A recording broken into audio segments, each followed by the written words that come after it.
first of all, I want to talk about this amazing rosé. I just had some. Really good, right? Your girlfriend Lauren is a big inspiration to me, so I watch roses Well, and this is an rosé. inspiration to her. Is There's a collaboration I did with Seagram's Escapes, and I dove all in. I said, obviously, very on brand for my life.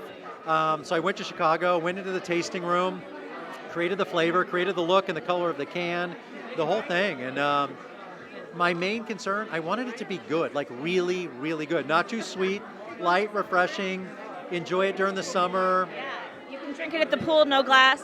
It's all about paradise, right? So I feel a little bit still traumatized by last night. Do you have some PTSD too? Yeah, it was wild. It was surprising, it was wild, it was sad. It's unfortunate. Why would you say that you went after Madison instead of Peter? Like, how did that happen? Why did she? Why did mom? Well, no, I mean, you literally went to go find Madison, to bring her back. Well, I mean, I knew where Peter was. I didn't need to go after him. I knew where his head was. And I knew where Madison's head was as well because producers have been talking to her. And my thought was, look, Peter's on the same page as Madison. What are we doing here?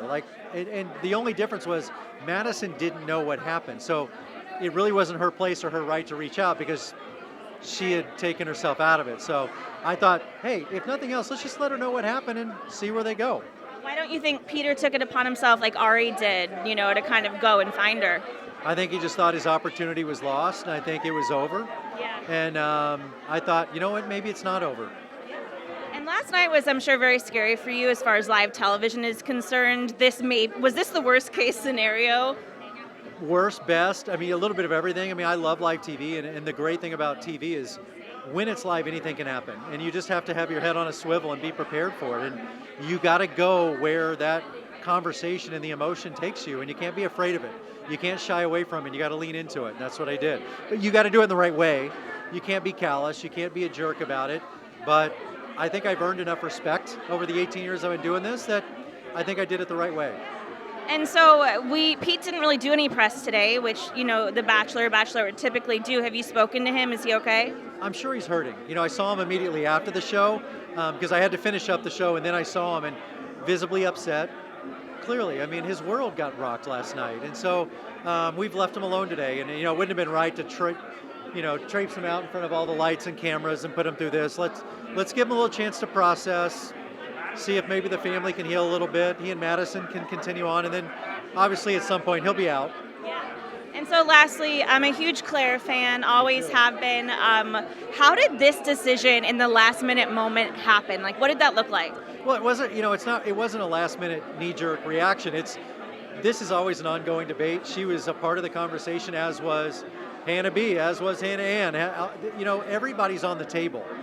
Even Madison was being discussed, but then you got to wait and see how this stuff ends because you never know. Yeah. But Clare was somebody we've always loved. She's always been a part of our family, and we thought, let's do this. I think we missed the boat by not having her be the Bachelorette, so I'm glad we can kind of repay that debt.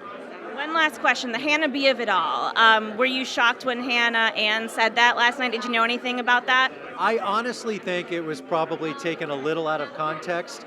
My guess, and I don't know this to be true, my guess is Peter felt a little emboldened to let Hannah B know how this turned out. I'm guessing he wasn't asking for anything other than just, hey, I want to let you know, because we all get broadsided by reporters and cameras, and he didn't want, probably a paparazzi or whatever to come up to her and say, hey, did you know? So that way she wasn't caught off guard. My guess, it was just out of respect. Thank you so much. My pleasure.